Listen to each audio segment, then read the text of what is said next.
Howdy, y'all, and welcome to Liberty Libations number 57. Tonight I've got Zach Varnell, Zane, Placie, and a new guy named Liam. Liam, introduce yourself. Who are you? What are you doing here? Hi, I'm Liam. I am Zane's friend. We went to UGA together, and at different points, we both sat over the presidency of UGA's Young Americans for Liberty chapter. All right. Well, welcome to the show. Thanks for coming. Thanks for having me. Glad you could get out of working at Chick-fil-A this evening. The Lord's chicken had to end early tonight. Yeah. There we go. All right. Well, y'all, we are streaming on 8 different destinations. We're streaming on Instagram, Rumble, YouTube, Facebook, and Twitter. Multiple accounts on each. I've gotten it to where I can see all comments from all different platforms. So, yeah, if you have stuff to say, go ahead and say it whenever you want. All right. Per usual, we're going to start out talking about LP Georgia.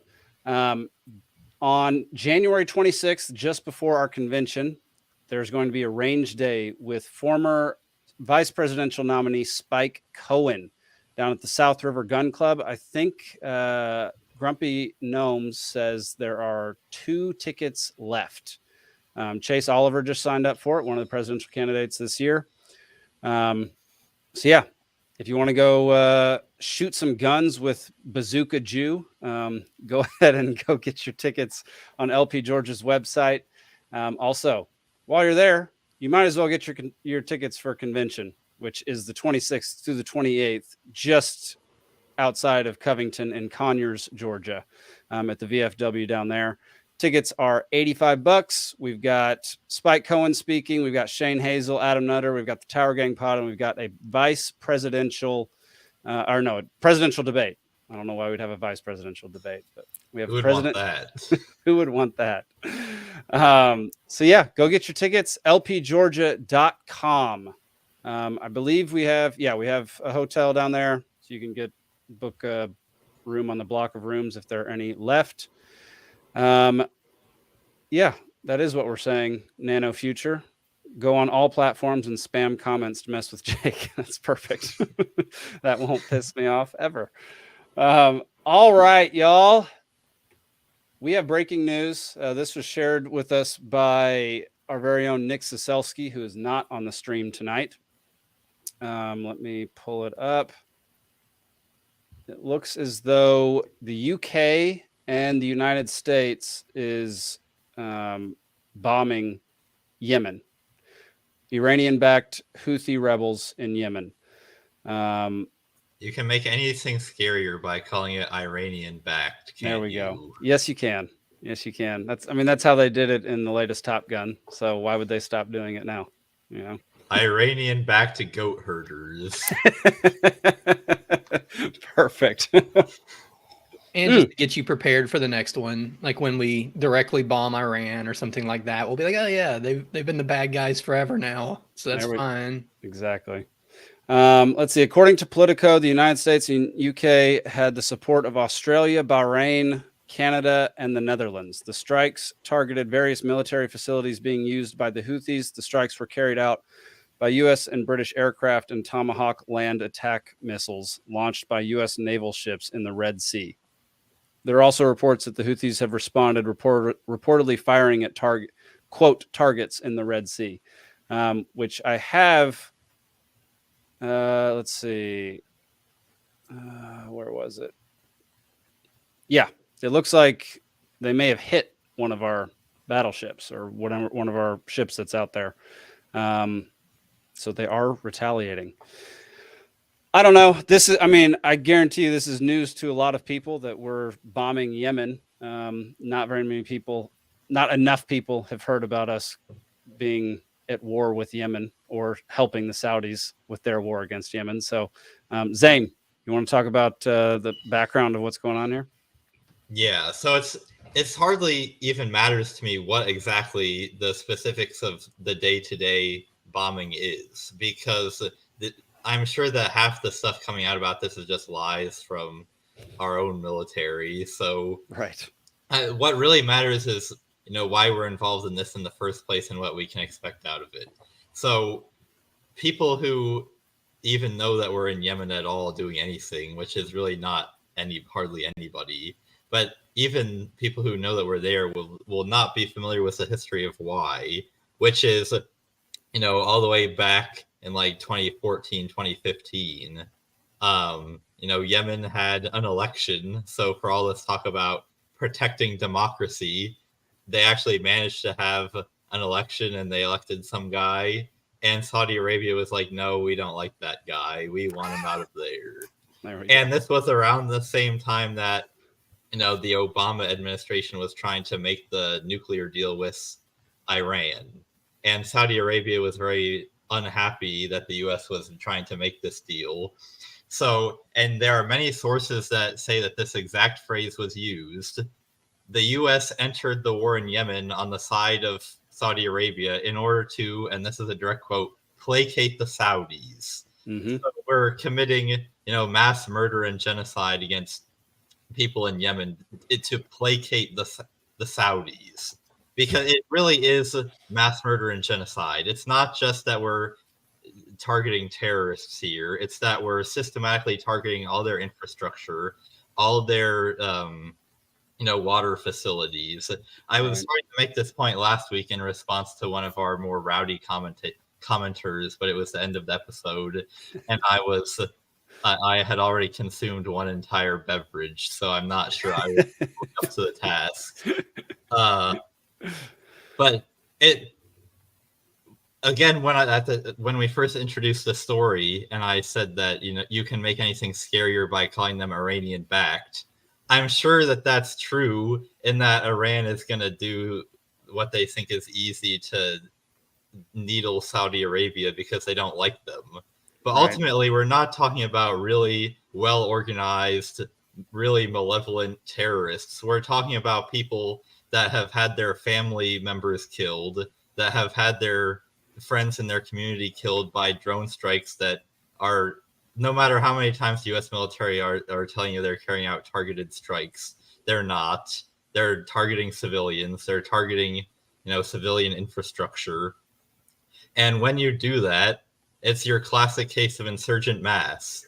If you have 10 terrorists and you kill 5 of them, how many are left? 20. I've heard of girl math and boy math. Now insurgent math. These are not people that bear the United States or our citizens any ill will. These are people that desperately want to stop being bombed and are desperately poor because they've endured a decade of being bombed. In the Obama administration, when we first started doing this, there were internal memos between people in the Department of Defense who were legitimately worrying about the fact that the actions that were being carried out meant that they could be credibly convicted of war crimes. And it's very rare when you see people in the administration actually being worried about being convicted of war crimes because of the amount that our system bends over backwards to protect war criminals. After the Iraq War, Bush and friends had no accountability at all for everything they did in Iraq because Obama was like, we need to look forward, not backward. So we're just going to overlook all the war crimes we did in Iraq. So even with that being the posture of the U.S. Every crime happened in the past. It's like, you murdered somebody last year. Yeah, but we're looking forward. I mean, that happened all the way back then. Even with that being the posture of the American foreign policy and military establishment, even in that climate, people were still worried about our conduct in Yemen being worthy of them being charged with war crimes. And that's all you need to know that it's extremely serious and terrible. Yes. What would you say, though? Because, it seems like maybe people could argue the Saudi campaign bombing Yemen was one thing, but now we've been in a ceasefire and they were launching rockets at ships. So this is a new thing and we have to go in there and, protect them. And then also, I think you said that they just want to live, but Why would they be launching rockets at ships during a ceasefire? Like, what's going on there? Are they doing that to defend Gaza, or like what do we know? So I haven't been able to do a deep dive into like this latest thing, and obviously I am against people launching rockets at ships that are peacefully carrying out commerce. Of course, again, I'm not sure that I trust a lot of what's coming out, and I would not be surprised if a couple months later we would find actually, something was done to break the ceasefire before they were doing this, or it's not exactly as it's being reported. If it were actually the case that we were perfectly targeting everybody who was just targeting peaceful ships and it was completely unprovoked, then yes, by libertarian theory, that would be a justified use of retaliation. I am just highly skeptical that that's actually what's going on. Yeah, I can guarantee you it's not. And then, during the whole Saudi campaign, we had like a blockade against them too. So people may have been there that legitimately deserved whatever they had coming, but blockading an entire country was causing, food not to get in, medicine not to get in, and, babies were dying of dysentery for something that they don't even understand, much less were involved with. Right. So it does always seem that even if there's like a kernel of truth in the reason for war, the overreaction is an entire another thing where it's like, all right, even if you were in the right originally, you no longer are. Yeah, and just keep in mind this is all like breaking news. So we don't know a ton of information right now. Nick Ciesieslki, who's normally on this show, he sent us about 15 links right in a row because he's amazing at compiling all the information and getting all the tweets and stuff. So we don't really know everything. Suhas has a comment. Says Iran's government is a criminal enterprise. I agree with the neocons. So is the U.S. government. Thanks for that, Suhas. Yeah. Appreciate it, man. It's like we're just not a fan of any of them. They're all government or criminal enterprises. Some worse than others, though. But. Yeah. Liam, what are your thoughts? Or just give us your perspective on what's going on in the Middle East right now. Well, it should be all fine and good so long as the bombs say "Build Back Better" on them, right?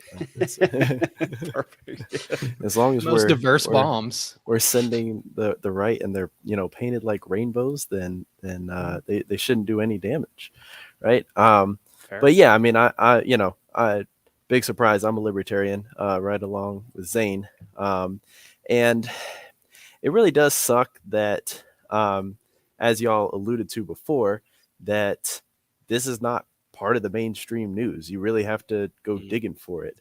And it really points to the fact that there's a lot that people kind of want to hide. There's a lot that, the U.S. doesn't want you to know about. They want you to focus on so many other things. I was listening to a previous episode, and you were talking about the release of some of the Epstein documents and how, they come out and they're all boring. And it's like, yeah, they're gonna release the boring ones because they're not gonna give you the good juicy ones. And I think that's the real good stuff they probably just didn't write down. Exactly. Probably. Right. And yeah, and I think that people are relying on the fact that the general public has such a lack of knowledge on kind of Middle Eastern affairs that it's Yemen. I can't even point out Yemen on a map. So and that really and no, it applies to a lot of people. And so it's so much harder to care about that as the general public, and that's what's really troubling, because Zane was saying, like, these are innocent people that are dying out there, and it really sucks to hear about it. Yeah. I mean, what's even crazier is, like, even when it's like a war that's broadcasted, like the Iraq war or the Afghanistan war, people still don't care. So even if it's on TV with like theme music and like you see people dying, people still don't give a crap that we're just over there killing innocent people. No, but it's big, beautiful bombs. And I think it's like it's not traditional war anymore. Like it's, you know, just that video that you saw. If there's no description on that video that you just showed, nobody would be able to tell what that is, right? So it's this is not traditional, you know, like the stereotypical, you know, Civil War, just like a line of troops, two lines of troops marching at each other. Like, you know, it's dumb, but it's also like easy for the brain to comprehend and understand. Whereas now, you know, you have so many different things you're dealing with. You have governments, you have rebel groups, you have just regular innocent people who are just trying to live their lives. And obviously it's really hard to determine exactly who each of those people are in any given location. And so it doesn't come as any surprise to see that, you know, they don't try that hard and they just drop the bombs. Yeah. I mean, what's the statistic? It's like 92% of people killed by drones are innocent civilians, I think is what the statistic is. Wow. I think it's 8% actually hit their target. I mean, a lot of those probably hit their target and then tons of people, innocent people around them is probably how it generally goes. But like when Israel just bombed the refugee camp, they're like, but we got a guy. Like, you got 70 other guys who didn't do anything. Yeah. And I just have a massive problem with drone bombing anybody in particular. Like, I take a pretty unpopular stance, which is if you're going to go to war with somebody, you have to risk something. And if you're just flying around in the sky above them and bombing them and their civilians, you're not risking anything. It's just a bombing campaign that poses no risk upon you and just obliterates your opponent, and obliterates just a bunch of innocent people for the most part, obviously. So I am far more, not that anybody abides by the rules of war, but I would love if like drone bombing was banned from war. But that's just me. I feel like we should call rebel groups, or most of them, wannabe governments. It's like, this is a war between the governments and the wannabe governments. Interesting. I don't hate it. Well, the funny thing about the Houthis in this case is that they are the actual government. It's like everybody calls them the Houthi rebels, but they were for a long time, and I think currently, although don't quote me on this, I think that they are currently the ones in control of the capital and like in control of the entity that would be considered the Yemeni government. It's just that Saudi Arabia doesn't like them, and therefore the U.S. has to pretend to not like them either. Yeah. And so we call them Iran-backed rebels. Oh, so it's a Taiwan Chinese Taipei situation. Oh, interesting. That could be. Grumpy says people always cheer for the rebels in the movies and fail to realize we are the empire. That's exactly right. That's exactly right. Well, this actually goes really nicely into one of our topics for tonight, which is the fact that South Africa files a genocide case against Israel at the World Court. And this happened back in December, at the very end of December. It was 13 days ago. But yeah, I mean, exactly what the headline says is what happened. South Africa went to the World Court, filed to the International Court of Justice, and basically filed a genocide case against them under the 1948 Genocide Convention. And Israel's crackdown against the Palestinian group Hamas in Gaza. Obviously, Israel rejected the filing. Shocker. Who would have thought? So surprising. Let's see. Palestine, whose state is contested but is seen by the court as having observer state status, said it welcomed South Africa's suit. The court must immediately take action to protect the Palestinian people and call on Israel, the occupying power, to halt its onslaught. Palestinian Foreign Ministry said in a statement. Yeah. What are y'all's thoughts on this? I mean, first of all, it's South Africa. That seems like an odd country to be stepping in the middle of this, considering they're This part of seems BRICS. like one of those things where, like, the San Francisco City Council calling for a ceasefire. I'm like, oh, good. Yeah, I'm glad you did. Not going to make any difference. Right. And a lot of times I'm not familiar with the World Court, but sometimes they'll be like, so-and-so condemns the US in the World Court. And they're just like, well, we're not actually a part of the World Court, so we don't care. Right. So I'd be curious if Israel is like even signed on to this. It kind of sounds like they were if they rejected it. But Yeah, it's like, I mean, even if this went through, what power do they have? Are they going to go there and, actually do anything? They don't have, I don't think you could, even if you wanted to, but it's one of those things where it's only a gesture. The only way that anything would ever actually come out of this was if enough of the power players decided that they were going to make a big deal out of it. And so far, that's not happening. So, right. Yeah. I mean, it does seem just like a publicity stunt. The World Court is essentially the equivalent of like student government in middle school, where it has as much power as the actually powerful entity is allowed to have. Right. Yeah. I mean, it does seem like a publicity stunt of some sort, just to kind of get some street cred as to who you're backing and like just kind of putting it out there, almost like a virtue signal. I don't know. Yeah. I mean, I really don't know much about what the actual document said in full. I didn't read the whole thing, but like you said, like what is the World Court going to do? Like what do they have the power to do? I don't think they have the power to really do anything.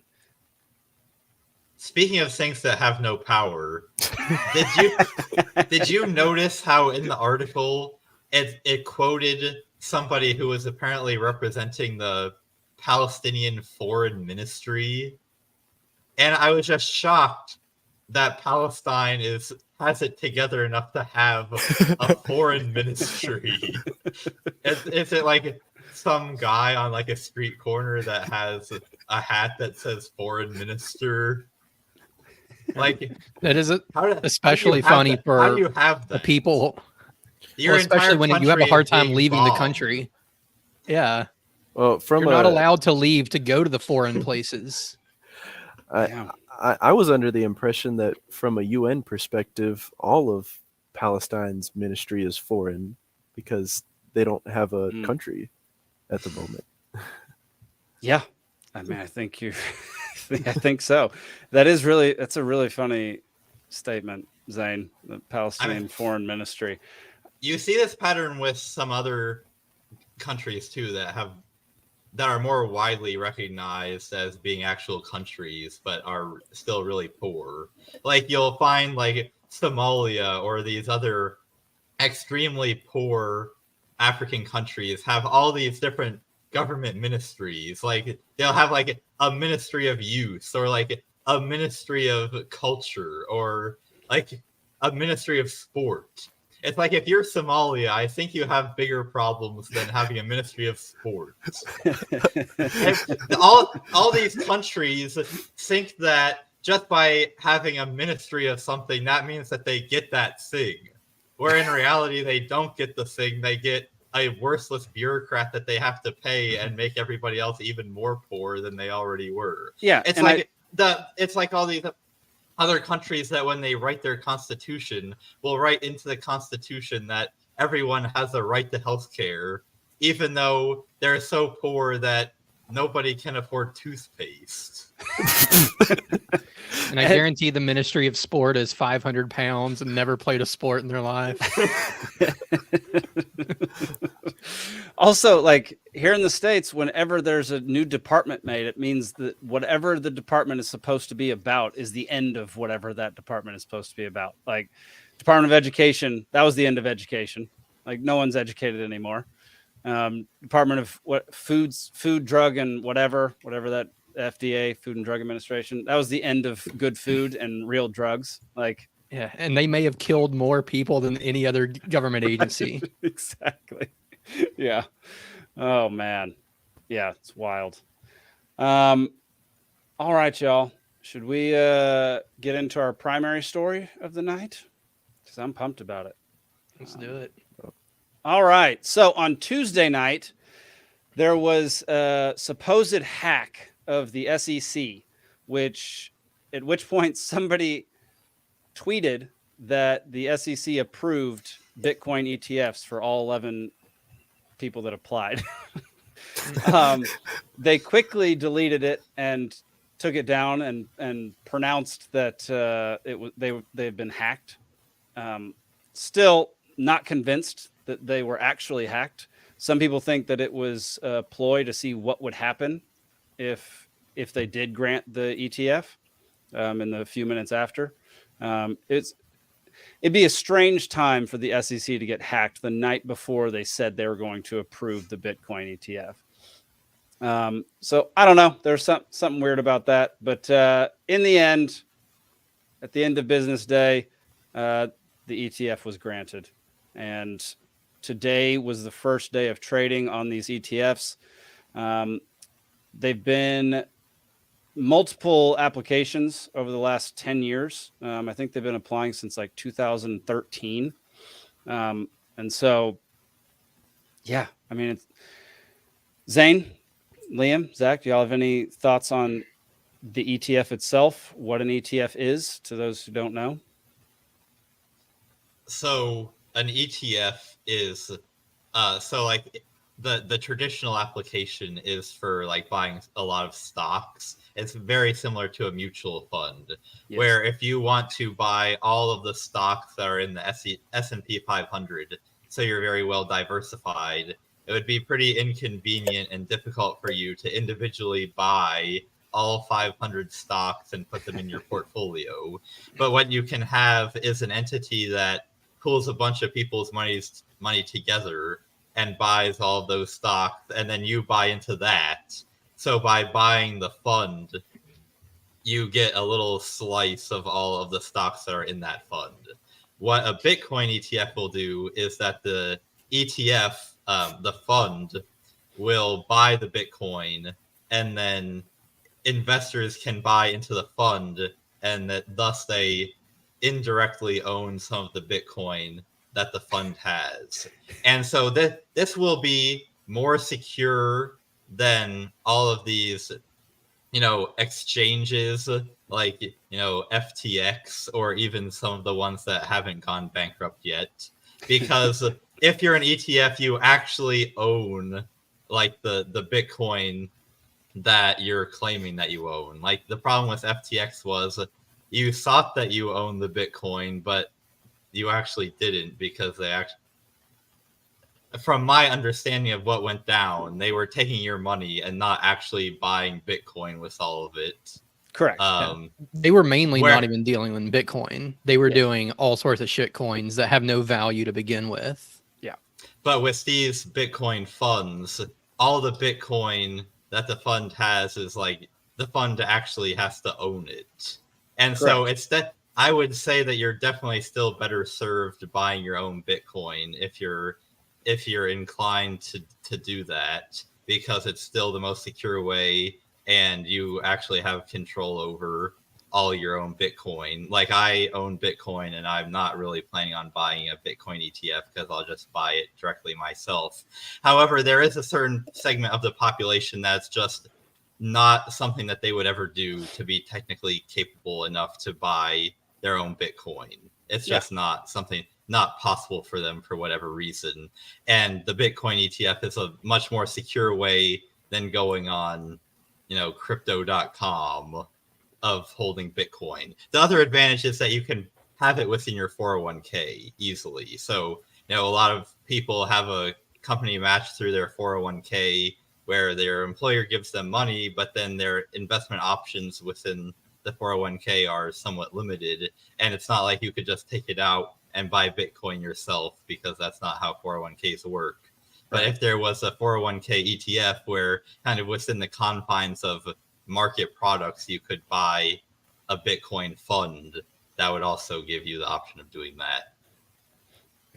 Yeah. I mean, I think it's a fantastic intermediate step between an exchange and actually owning your own Bitcoin. Because it will get a whole bunch of people involved in Bitcoin that never would have gotten involved any other way.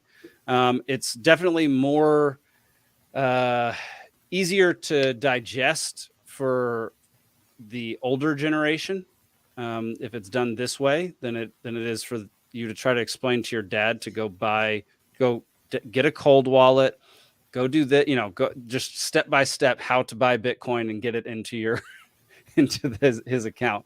So like this is a much more digestible way for people to semi own Bitcoin. I will just say, if you don't actually hold the keys, you don't actually own the Bitcoin. So like, while you may be a part of the fund, you don't own the Bitcoin, in my opinion. But yeah, far, far safer than a place like Coinbase or FTX or any of those places. Yeah. Liam, what do you think? Now, I have a question.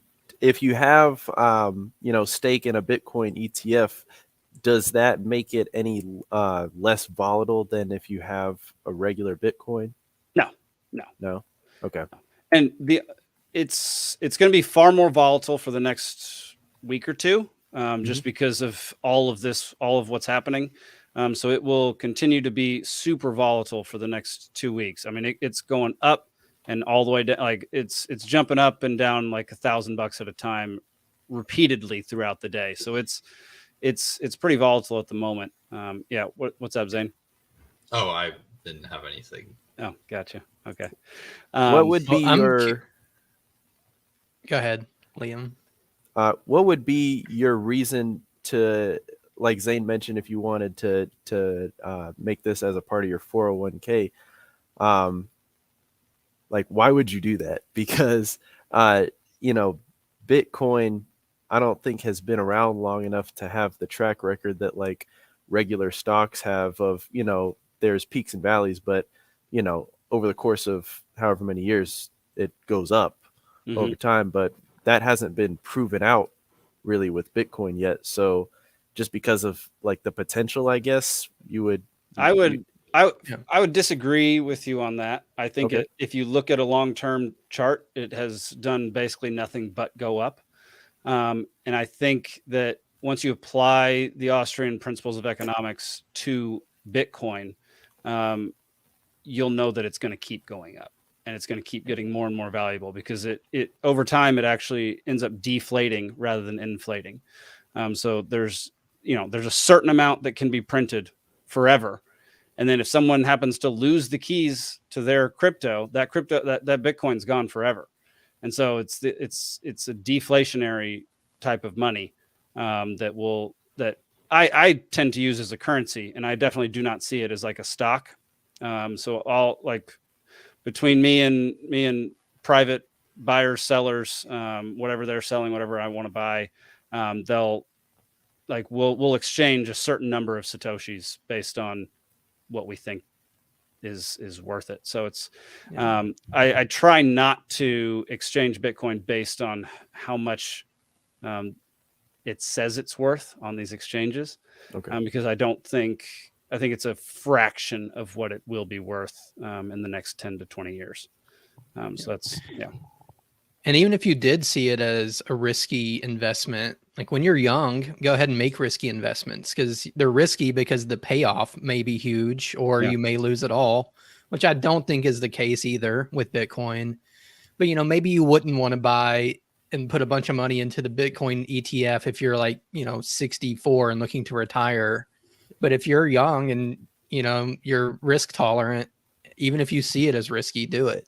And the hack, I'm not buying that either. I think what some quack said is right. Somebody hit send instead of schedule.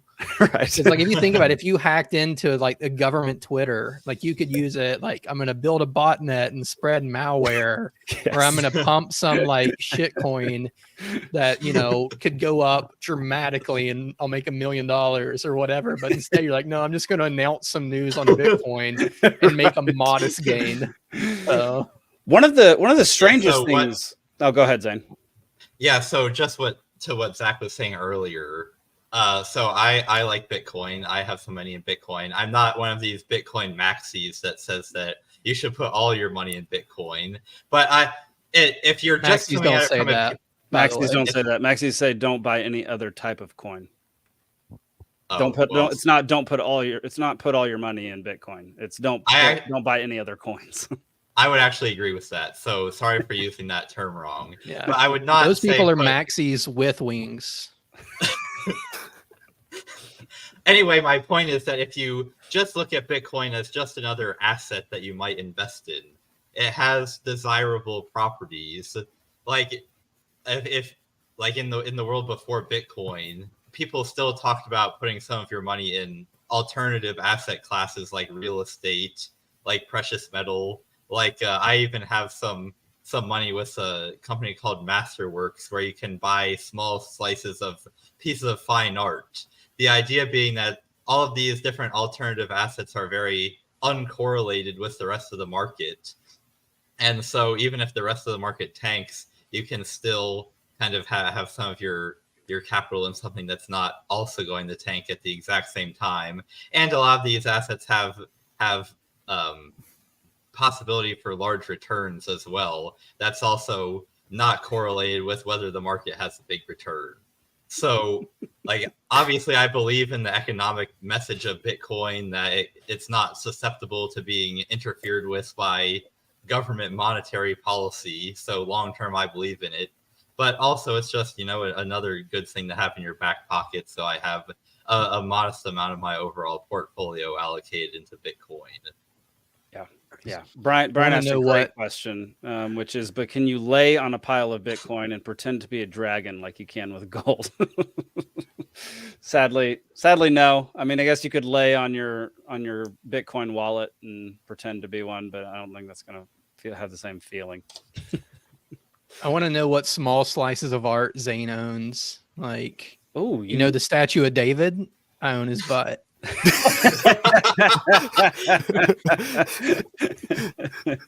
Yeah, do you pick the slice? That'd be I awesome. did. There were three. There are 3 pieces of artwork that I own a very small slice of. One of which is a Picasso. What? How did this happen? Is that actually a thing? People can do that? It's a company called Masterworks. Where it's essentially an ETF, but for fine art, where you, I mean, it's not exactly like an ETF because you have to buy into each piece of artwork individually. It's not one fund that has lots of different artworks, but you can buy small slices of. So, like, I bought a small slice of 3 different artworks. Cool. I think that's similar to something I saw the other day, which is you can invest in. Similar to an ETF, but with whiskey barrels, and like with the whiskey that's put in them. I want to get in on that. Yeah, it was very interesting. I think we should definitely do that as Liberty Libations. But what I was saying earlier is the most interesting thing about, or one of the most interesting things about the ETF being granted is that they pushed it off the website almost immediately. It was on their website for like less than an hour, the announcement. And you have to go to the Wayback Machine in order to actually see the document granting the ETF to these 11 companies. It's kind of wild. That never happens. Generally, they keep them on the website forever until they archive it like well into the future. So that was a really strange move. I don't really understand why they did this. But if you want to go read the document, I can post it somewhere. But yeah, that's the actual granting of the ETF, because it is a historic moment. It's never happened before. I mean, gold was granted an ETF, and it made a massive difference in the commodities market. Yeah, I mean, I know everybody who's obsessed with Bitcoin is intrigued by this ETF thing. I know Shane Hazel had a funny tweet yesterday, which was if Bitcoin is inevitable and the government destroys everything it touches, this is going to be an interesting battle, which I thought was pretty great. All right. This is Sounds great like news setup. for money in general, I think. Yeah. Like especially from a liberty perspective, because like right around the middle of last year, didn't the EU on the other side of things, like they're trying to put limits on cash transactions and crypto transactions, right? I don't know the status of any of those, but I know like both of those things are at least being considered. Well, dude, almost every major bank in the United States banned the purchasing of crypto with their accounts. So, like Chase, Wells Fargo, Bank of America, every single one banned the buying of Bitcoin.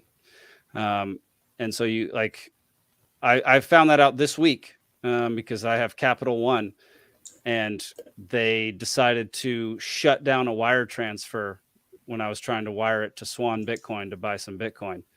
And they shut it down, and I had to call, and it took forever to finally get them to push it through.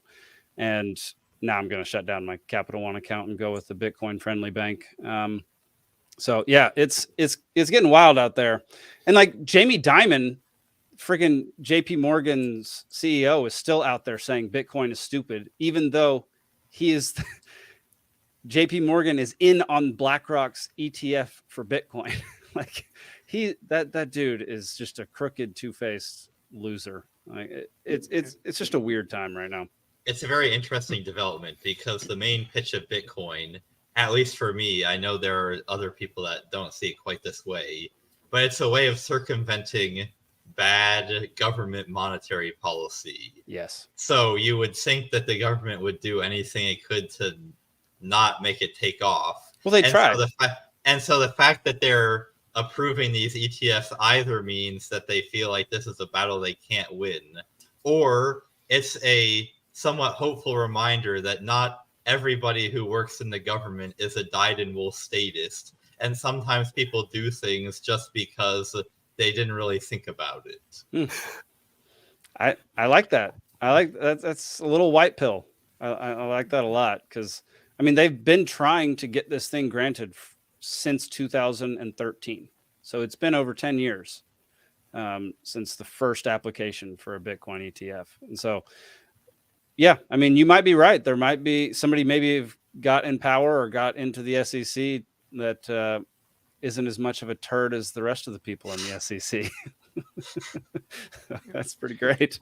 Jake, that may be a sign to switch to a credit union if you haven't already. Like I know that's a creation of government too, but I've used one forever, and it just feels like a very like small community bank. They don't have time to be like searching for Bitcoin transactions if they would even care or know what that is. Yeah. My uncle's obsessed with crypto and Bitcoin, and he told me the exact same thing. But he also has told me some things in the past that I don't want to abide by. So, okay. Now that I have a second person, I might look into it. Anybody got anything else to chat about with Bitcoin? Questions, concerns, comments? All right. Well, there we go. Here we go.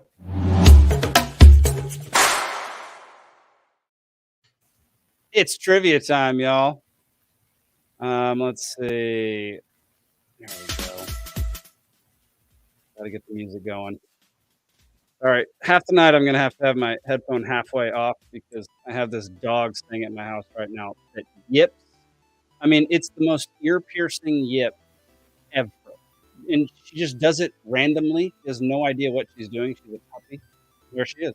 You hear her? You just got a little muffled, Jake. That always happens once we go to trivia. Is that better? Yeah, it's weird. Yep, better.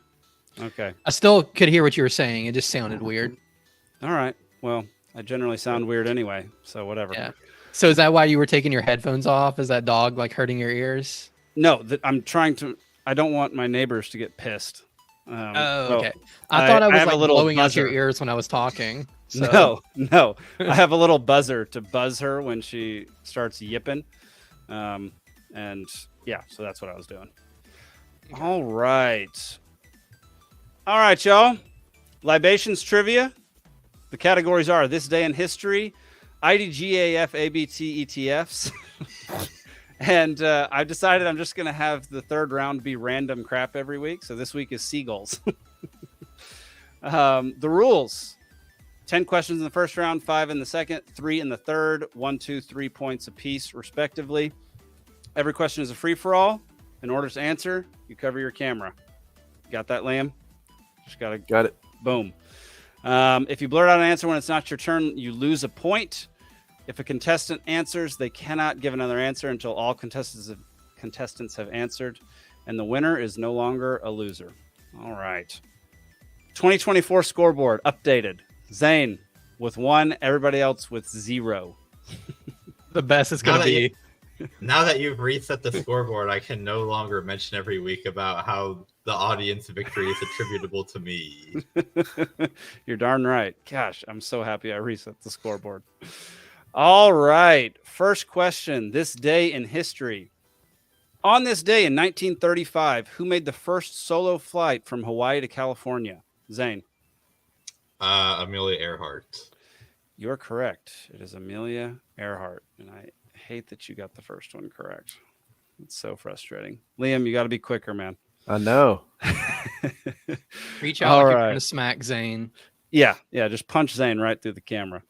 On this day in 1928, who was banished from the Soviet Union by Joseph Stalin? Liam. Leon Trotsky. Ho, Leon Trotsky. How about that? All right. So all the Trotskyites just came here and became neocons. Perfect.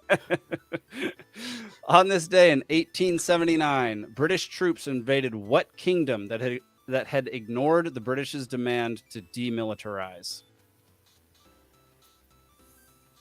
What was the year? 1879. Okay, I'll give a hint. It is in Africa. Zane. Like the Zulu kingdom. Oh my gosh. Oh, Zululand. Bravo, Zane. That is unbelievable. Unbelievable.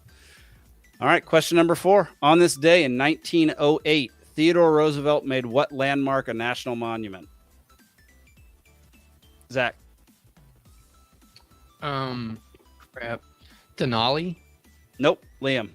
the Grand Canyon. The Grand Canyon is Nice. correct. All right. Question number 5. On this day in 1973, the American League of the MLB adopts what new rule? Liam. Designated hitter. Designated hitter is correct. Bravo. Liam takes the lead.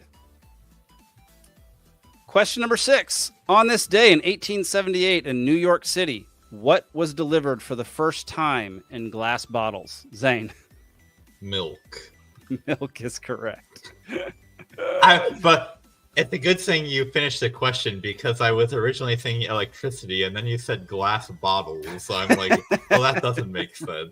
But you still chimed in before you finished the question, so I had to wait and fully process. Because I thought that I knew. Yeah, but you did. Fair enough.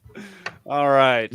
Question number 7. On this day in 1861, what became the 4th state to secede from the Union?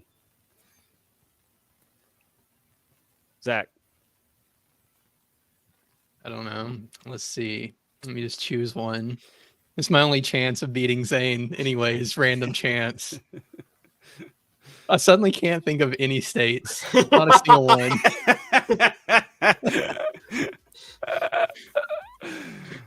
Fourth state to secede from the Union.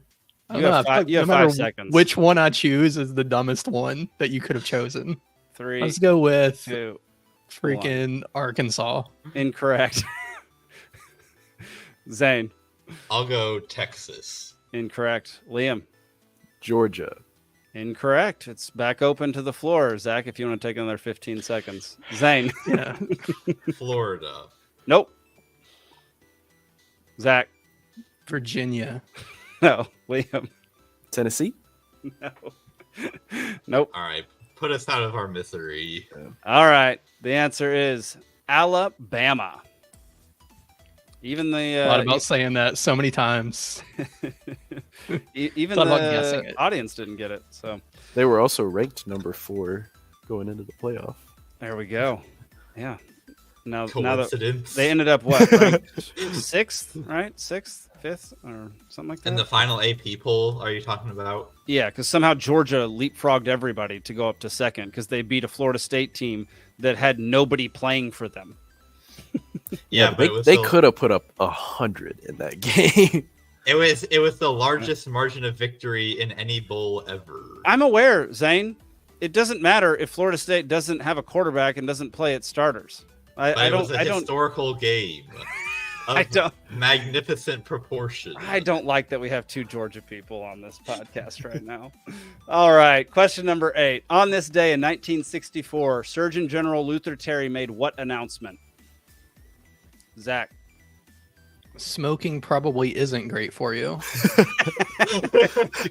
Correct. Perfect. All right. Question number 9. On this day in 1755, what future Treasury Secretary was born? Zane. Alexander Hamilton. Bravo. Yeah. So me and my mom a couple of years ago went to see this musical, and then on our way home, I talked for like 20 minutes about why Alexander Hamilton's monetary policy was really bad. I did the same thing with my wife. And I'm sure that my mom was not that interested in it. Oh, yeah. No, I did the exact same thing with my wife. It was a decent musical, though. It wasn't bad. I've liked others better, though. All right. On this day in 2002, the first prisoners arrived in what facility? Zane. Guantanamo Bay. Guantanamo Bay is correct. All right. At the end of round 1, Zane has 5, Liam has 3, Zach has 1. It's still anybody's game. All right. IDGAF about ETFs. So is this category about ETFs or about everything besides ETFs? It's about ETFs. I just tried to string along the most number of letters that wouldn't make sense to anybody. All right. Question number 1. In what year was the first exchange-traded fund introduced in the United States? Zane. 1990. Okay. Everybody gets one guess on this. We don't get multiple guesses. So, Liam. 1985. Okay. Zach. I don't know. 1801. Zane gets it. 1993 is the correct answer.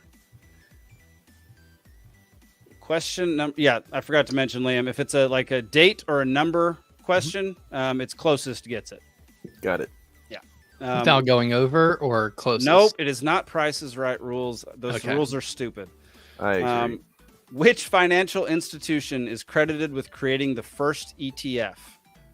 I think that was Zane. Vanguard. Incorrect. Zach.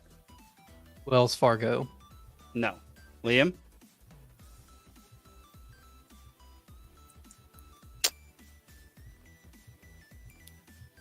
Got nothing.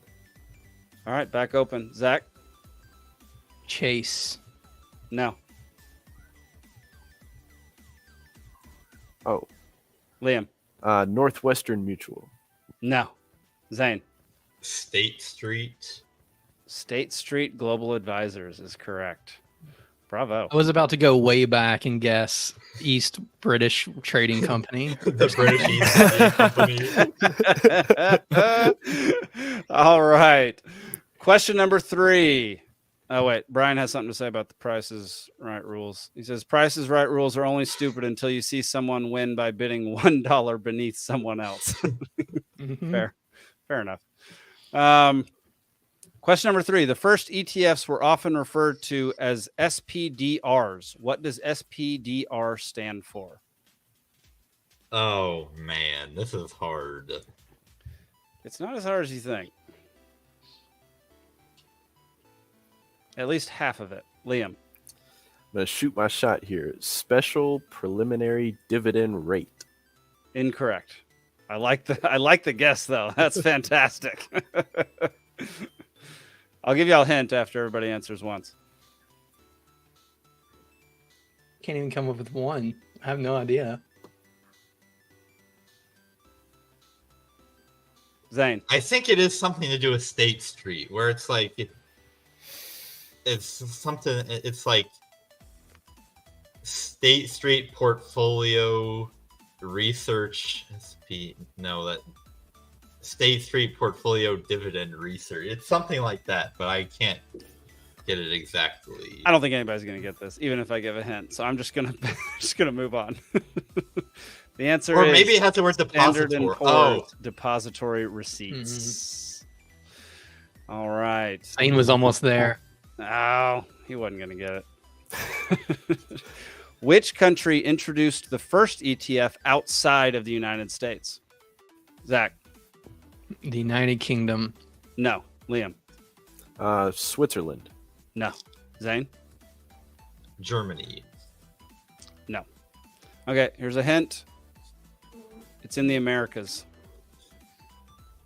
Zane? Canada. Canada is correct. I tried to make it a little harder by saying the Americas, but everyone knew it was going to be Canada after as soon as. Oh, I was going to guess Brazil.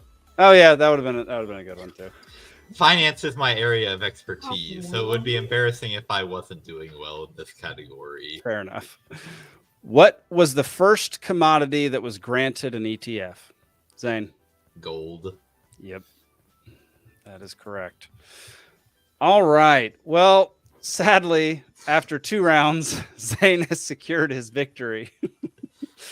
13 points. Liam has 3. Zach has 1. And the audience has 0. Sorry, audience. But we're going to go through the seagulls anyway, because these are interesting. First question. Seagulls are often seen hovering in the wind without flapping their wings. What is the term for this behavior? Zane? Gliding. No. Zach? Gliding. That's what I was going to say. Liam? Soaring. No. I'll That's give you a very hint. inspirational. I'll give you a hint. Humans do this as an activity. Zach? Well, drafting. No, I like that though. That's a No. good guess. Okay. Zane? Hang gliding. No. Liam, it's to you, and then no one gets it. Sailing. No. I was singing that too. All right. The answer is kiting. Is flying I a like kite how- called kiting? I've never heard somebody say I'm going to go kite as a verb. Whatever. Humans do it. Humans No, go. humans fly a kites. kite. Humans fly kites. Humans do not kite. Whatever, Zane. They kite checks. I like how I tend to compliment people on their wrong answers that I like too. Like, yeah, man, I thought it was sailing. Appreciate it. All right. What is the term for the group behavior in which seagulls collectively scavenge for food, often seen near fishing boats or coastal areas? Zach? Flocking. No, that's a good guess, though.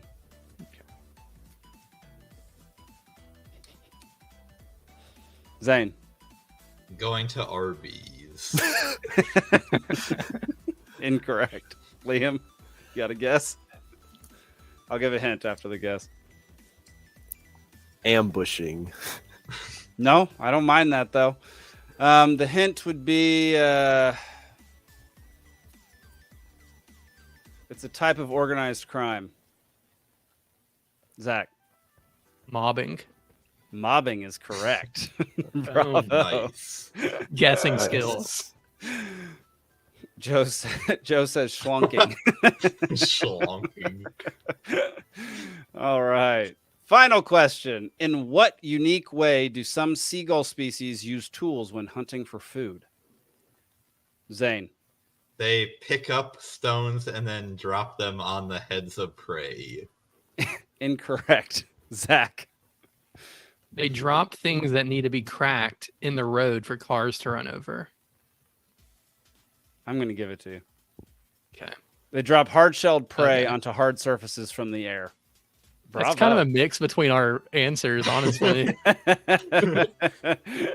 Thanks for playing. Let's see. Hang on. I got to go over here and click this stupid thing again.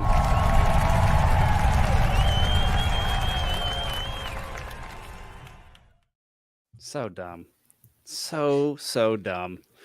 All right. Zane wins again. No surprise to anyone. Give me 1 second. Y'all chat amongst yourselves for 1 second. I got to restart our Instagram feed. It's hard to Cool chat with no background you got topic. there, Zach. Yeah, thank you. It's Mid-Journey. That's my favorite subreddit. Yeah. It's getting incredible, the images, like especially of people now. Like I cannot tell what's a picture now and what's AI, and that's Do you mess with it at all? I've done a little bit, but like from the websites at least that I've perused a little bit, to get anything really good, you have to either work really hard or pay money, and I'm not willing to do those things. But Yeah. I definitely appreciate other people's work. Yeah. Yeah, it's cool. I'm subscribed to it, so I guess I pay money, and then I also do work really hard to like. But it's fun. You're just messing with it, trying out different things. It helps if you have something to like contribute to. Like I'll make random Twitter posts for the party or like for this podcast or whatever. If I had no reason to create anything, maybe I wouldn't use it as much. But it's cool. What do you think about like AI in general and like how all that's playing out? I think AI is awesome. Yeah. Yes, definitely, like robots are going to take over the world. And I'm definitely pro, like, okay, let's be nice to the robots. And just hope that, that we can be spared. Oh man, somebody said something funny, and I hope that I can recount it properly. Because they were talking about, how like Midjourney and all this stuff, and like how AI is creating art now, and the idea used to be like we build these robots so that we don't have to do any of the grunt work anymore. And so we can have time to, pursue our hobbies and create beautiful art and all this stuff. But now the robots are the ones creating the beautiful art, and we're the ones doing the, factory Amazon jobs. Right. So it's like, what is this world that we've come to? Yeah, that's a great point. There's also a good, I think it was in the show 1883, talking about something similar, which I've also heard is a fantastic show. I didn't really care that much for Yellowstone because it just seemed like a lot of senseless violence, but I've heard 1883 is like a masterpiece, so I'm interested in checking that out. All right, y'all, let's see. Grumpy has something to say. Dinner with Spike is going to be great. If you haven't signed up, do it now. That is correct. I believe it's that first night of convention on the 26th. There's going to be a dinner with Spike Cohen, $50. It's a barbecue dinner at the venue where we're having convention. So if you want to get tickets to that, get them now before they're sold out. And then Zach disappears. All right.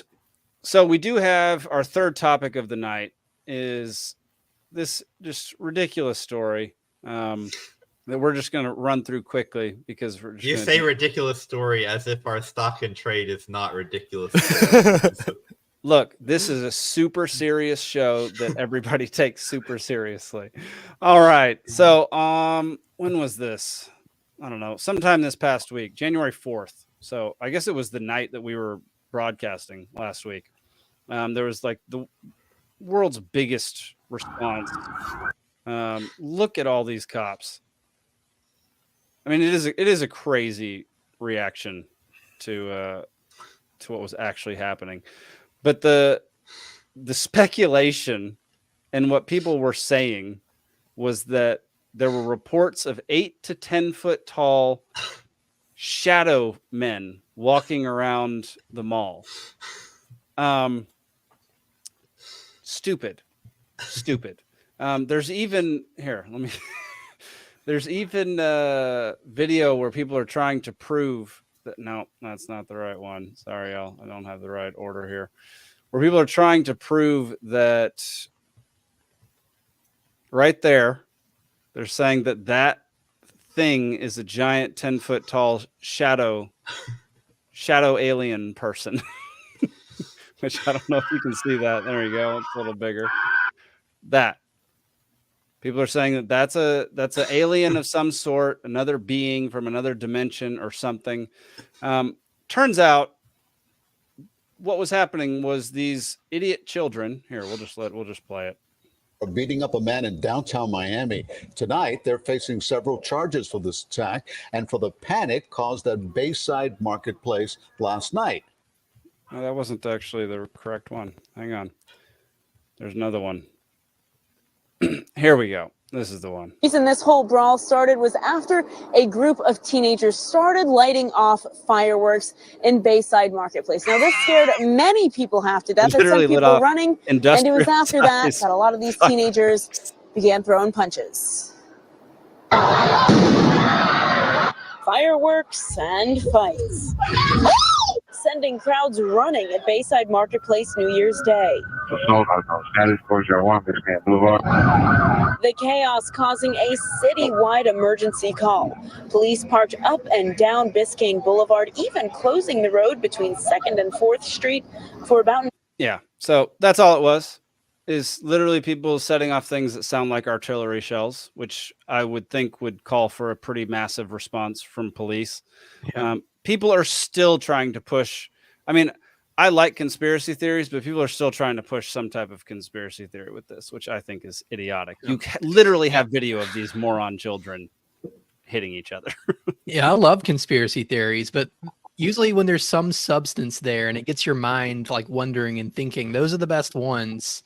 And there's really nothing here. Like, yeah, I was listening to other podcasts talk about this, like conspiracy podcasts and paranormal.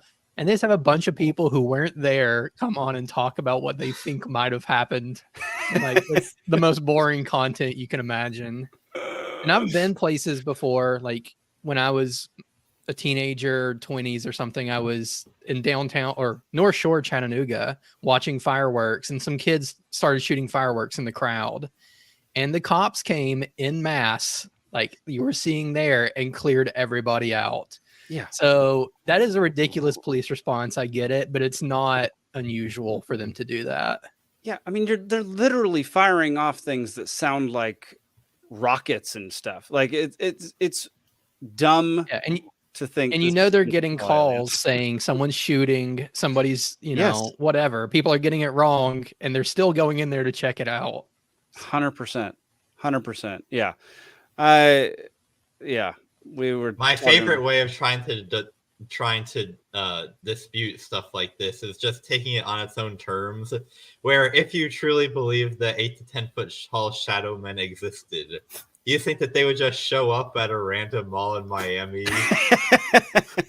Dude, Zane, that's where the portal was open, and just start walking around. I legitimately heard people try to give explanations for that, and it's ridiculous. They were saying that if you take the coordinates of South Beach, Miami, or wherever this was, and you type it in, like if you would have transfixed some coordinates, you were supposed to go to not Australia, Antarctica, where, you know, obviously the portal to inner Earth is, and they just screwed up putting that into their computer and ended up in Miami.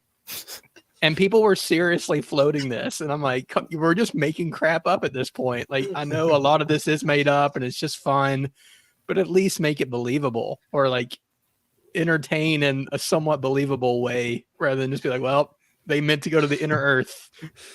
These are the same. These are the same people that are the same reasoning behind flat Earth. It's just like you delude yourself into thinking this is real. Show me one video, Joe. That's what we're asking for, honestly. Like, I just want one video. I want to believe. I really do. But I want to like see. I want to see it and believe, not just hear some people be like, "It was Nephilim." I know it. So, where do y'all think, you know, in a world where 8 to 10 foot tall shadow beings really do exist, if they're not going to shop at the Miami malls, where do they go? That's a great question. Into your dreams, honestly. Oh yeah, like, somebody probably or if you do from their dream. Yeah. What is it? The one where if you do too much, not Robitussin, but like The Benadryl, I DMT. think it is. Dayquil, whatever. No, Right. not even something that crazy, Zane. But like, yeah, if you do DMT, you're going to see whatever. But like the just regular Benadryl, if you apparently do a ton of it, and this was a TikTok challenge apparently years ago, and kids The were getting Benadryl challenge. yeah, and they would see Hat Man, who was supposed to be like a shadow creature that stood in the corner of your room with a wide brim hat on, and you would look at him and maybe see him for like a second, he would disappear. And people were taking shitloads of Benadryl to try to recreate that. And it's supposed to be like a sleep paralysis thing. Like you don't even need to be on drugs. If you have sleep paralysis, you would see Hat Man. And I do believe that people see the same stuff a lot. Like if you do DMT, you see machine elves, and if you do Benadryl, maybe you see this shadow person. But honestly, it's probably just because our brains are wired the same way. So Yeah, or that image is already in your head, and so when you Yeah. actually do start tripping, that's what you picture. Like, Yeah, it's just not. It's just a suggestibility thing where when people are telling you expect to see Hat Man, that's what you're gonna see. Yeah, exactly. But I can't show every single comment. We're in the middle of conversations. Not my This fault. does suggest to me that we're at least getting a quantity of comments where you can't put everyone on the screen, which I guess means that we have a decent number of listeners. Grumpy says Antarctica. That's why we're not allowed to go there. There are many, many suspicious things around Antarctica, I will say. But I don't think 10-foot tall shadow men showing up in Florida has anything to do with Antarctica. Sorry, Grumpy. wish it did though. Yeah, I would love. I wish it was all true. Yeah, I just want some type of proof. Like I'm even a doubter of just aliens in general. Like just show me some type of proof. It's all hearsay or it's all just crappy footage of some weird looking light in the sky. So just give me something real and then I'll start to believe. I don't know. I guess in the defense of the weird looking light in the sky, nothing ever looks as good on camera. So like if you do see something in person and you get it out your phone, it then looks like it's a million miles away. Not if I'm the one shooting it. Well, we can't all go to art school. But some people prepare have for our UFOs.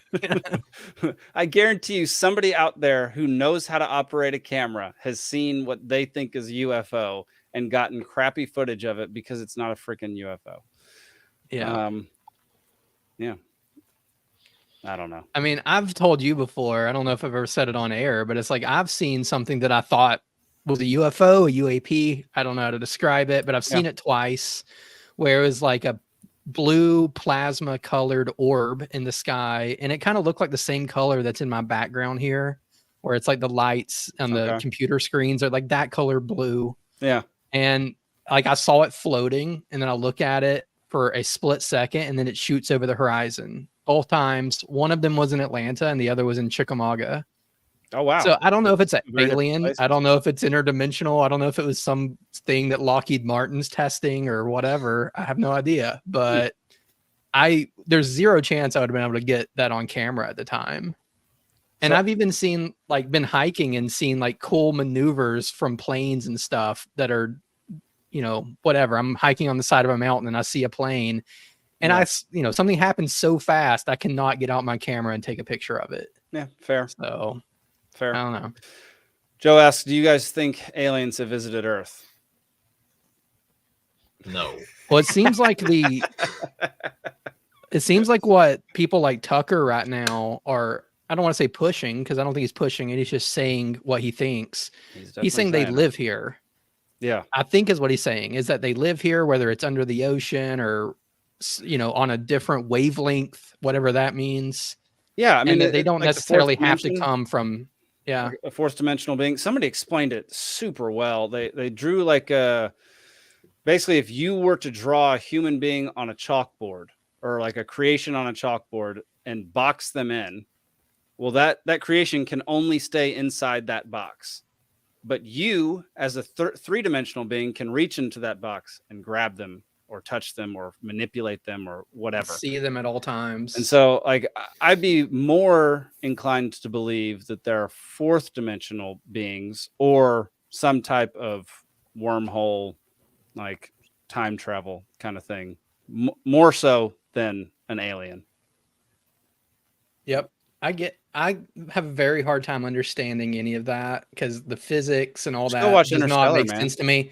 But yeah, that's what I was about to say. Interstellar, I've heard, actually did a pretty decent job at getting close Have you to not what seen it? people I've seen it, but I'm just saying that people think it actually looks like decently close to what people theorize the fourth dimension would really look like. Yeah, I So, believe it. Yeah, Mitchell I've Johnson spent just says jellyfish. Those the aliens. yeah. I've spent more time Terrible. than I care to admit trying to visualize 4 dimensions, and I'm never able to do it. I did read a book a couple of years ago called Flatland, which essentially is a narrative example of the analogy, Jake, that you just made, where it's the story of a square that gets lifted out of his 2-dimensional world and sees 3 dimensions. And then he goes back to his 2-dimensional world, and everybody thinks he's crazy for talking about a 3rd dimension. Right. Yeah. Yeah. So Zane has definitely not done enough DMT to access the the 4th dimension, I'm afraid. Oh man. All right, y'all. Well, we've blown through our first 3 topics of the night. I've got a bunch of other tabs lined up. The first being our favorite man, Javier Milei, down in Argentina. Argentina has implemented single-day voting, handmade ballot boxes, paper ballots, and photo ID required. What are y'all's thoughts on that? For those who Nice. might still believe in democracy. Oh, well, Sounds I'll pretty recuse racist. myself then.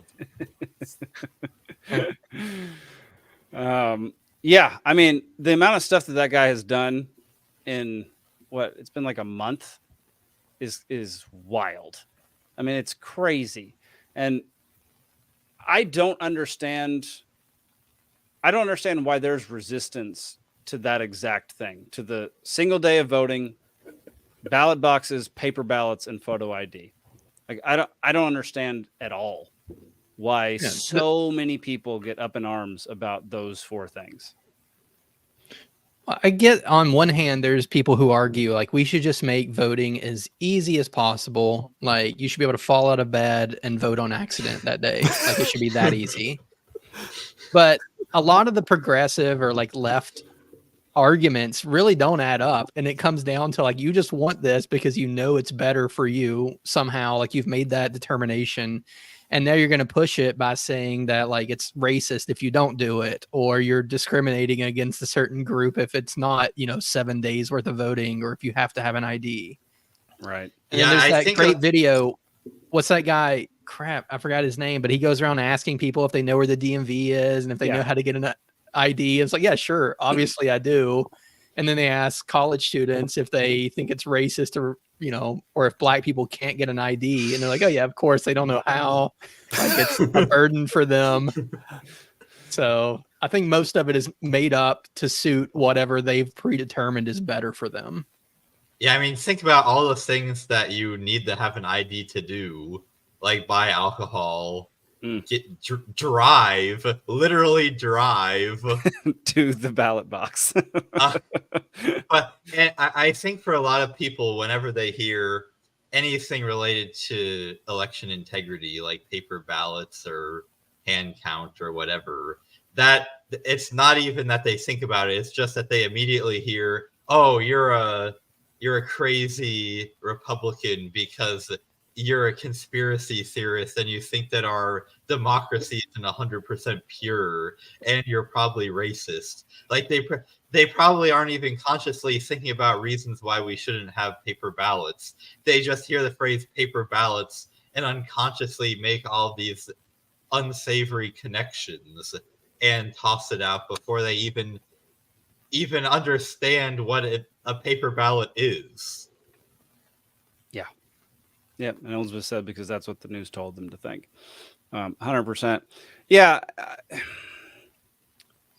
it is interesting. Like the idea of making voting as easy as possible sounds good on the surface. No, it doesn't. To a lot of people, it sounds good on the surface. You're not a surface thinker, those- Zane. Let's make it as easy as possible. Those people so shouldn't vote. Yeah. That was going to be the yes, 100%. Yes, it is. You should have to put in effort to make your vote heard, your voice heard. You should have to put in some type of effort in order to determine how other people live their lives, or at least have a say in how other people live their lives. The idea that, yeah, you should just be able to roll out of bed and slap the vote button is idiotic and counter to a productive and healthy relationship with everybody around you. It is, yeah, I think it's denigrating to society to be like, let's make it as easy as is humanly possible. Let's mail everybody their ballots, even if there was zero election integrity. I mean, if there was zero election fraud, I think it would be detrimental to society to send out mail-in voting. Yeah, at the base level, what voting is you are commanding somebody to take up arms to enforce what you want. You have an idea and you think, you know what we should do? We should force everybody to also adopt that idea. And if you're going to do that, you know, maybe you should have to know what you're talking about. Yeah. Joe says, effort is easier the more wealthy you are. Like if there's barriers in the way of voting, those are always going to be easier to get past for wealthy people, I think is what he's saying. Yeah, I mean, that's a valid criticism, and this is ultimately why I don't think that states are valid at all, because if you restrict voting to people that are like at the top, then you kind of end up with an aristocracy where they can just take advantage of people that don't know any better. And so a restricted voting republic is not a good solution either, which is why I'm not a Republican, I'm an anarchist. There you go. But I think that what's even worse than that is mass democracy, where not only do the people at the top get to do the plundering, everybody is plundering everybody all the time. Yeah. Yeah. I just don't think that there are that many, like those four things that were listed are not obstacles. The only semi-difficult one is getting an ID.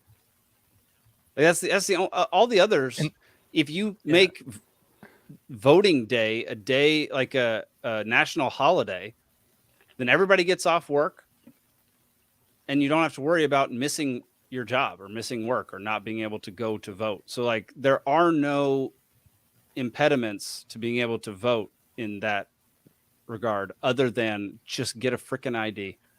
And that's not like everybody can $20. Yeah. I guess the argument to that, not everybody can take a day off work. Uber drivers don't get national holidays. You know, if you're just hustling, selling things and working a million different jobs, maybe you can't make it to vote. But, you know, I don't know. Like there's always going to be edge cases. And that's not my argument. That's just the argument I think people will make. Well, if you're an Uber driver, you can literally take 5 minutes and go vote. That's all it takes. I mean, unless you're in LA, then it might take a little bit longer, but it does not take very long to go vote. Well, presumably on voting day, you would be driving some people to go vote, right? And then there. You can take a pit stop.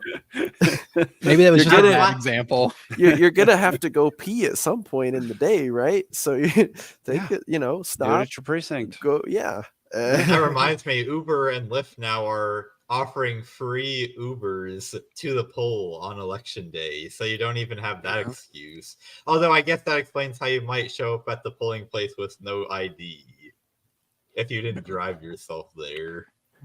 Yeah. Elizabeth said she's for eliminating IDs for voting if they eliminate it for everything else too. Yes, I agree with that 100%. Yes. Yep. These conversations are always weird between us because it's like, you know, I think ideally we wouldn't have voting. We would just have default liberty and we don't need to vote on how to control people's lives. In the same way, it's like ideally we wouldn't have government IDs. We'd probably have some way of proving who we are, but it wouldn't be, you know, some government enforced solution. Right. And the ID thing is getting a little weird. Like I had to to take over the responsibility of paying the power bill in my apartment from a departed roommate. And for some reason, I had to send Georgia Power a picture of me with my ID next to me to prove that I'm myself to the power company. I'm like, well, do you want my money or not? I don't understand. Yeah. That's a weird one. I've never understood all the hoops to jump through to pay a bill. I'm like, do you want it or do you not want it? And if somebody else paid it for me, it's not the end of the world. Yeah, like, are you gonna really complain so much about that? Okay. Yeah, that's a weird one. I don't care for that so much. I don't know. I can speak from my experience as being state party secretary for the past year, how important it is that we're able to tell people apart from each other, because it is surprisingly difficult to do sometimes. So obviously I'm against the government doing anything, but when we're talking about companies, I'm sure that some companies have ridiculous ID requirements too, but I can understand where they're coming from. Gotcha. Well, I think the problem there is a lot of times companies will just default to whatever the government is doing and what they're enforcing. Exactly it. Yes. When if they didn't do that to begin with, we'd probably have better solutions from the free market, like less intrusive or less biased ways of proving that we are who we say we are, or, like some cryptographic hash or something. But, when it's already provided by the government, it could be a terrible solution. And a lot of companies are still just going to use it because it's basically free.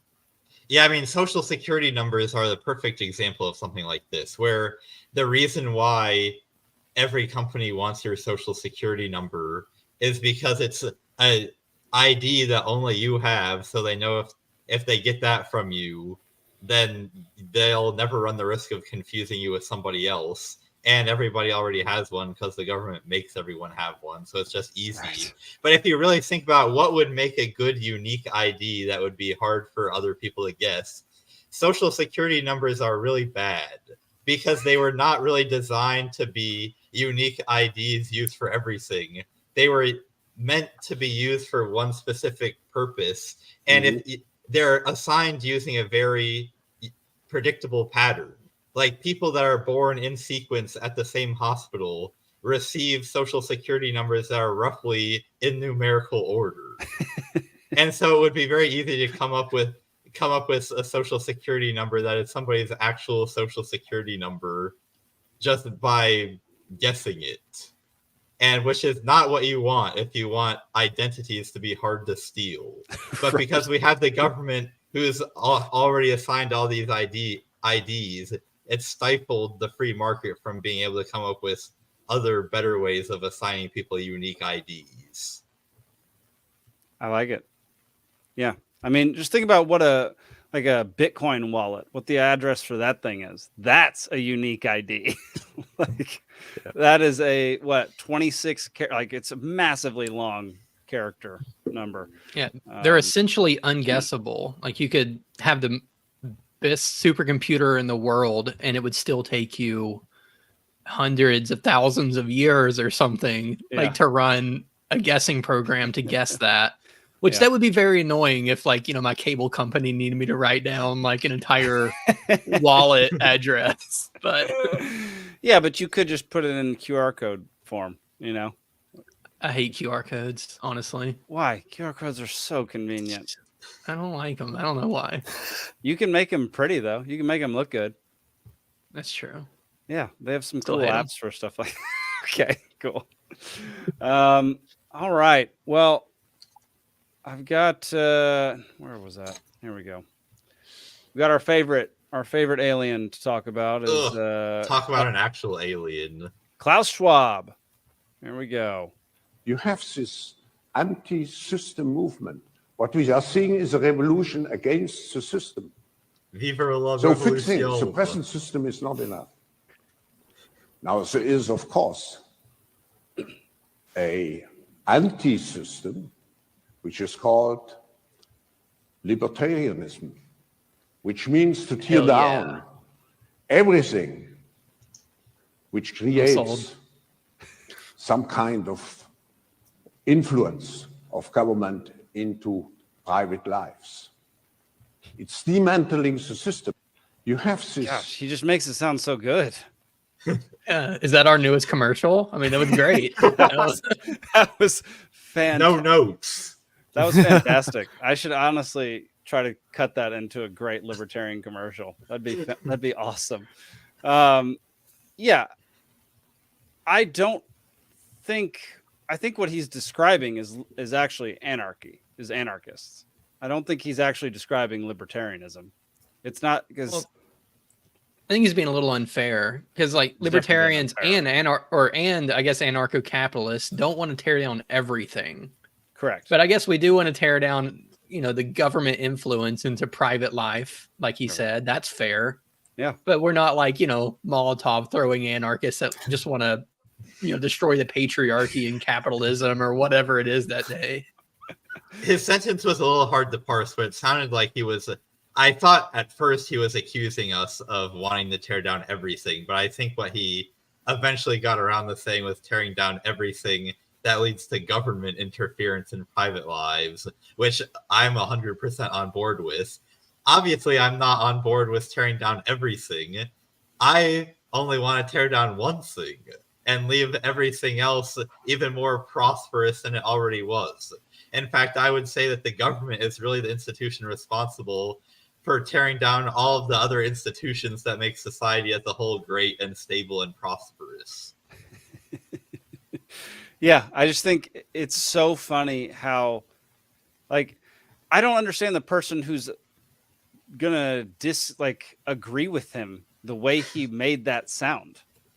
Like, who's gonna be there and be like, yes, like these libertarians are the problem. They're trying to get rid of this government interference in my personal life. Like, I mean, he lives in the upside down. Like what he says that sounds great to us is shocking and horrifying to his crowd.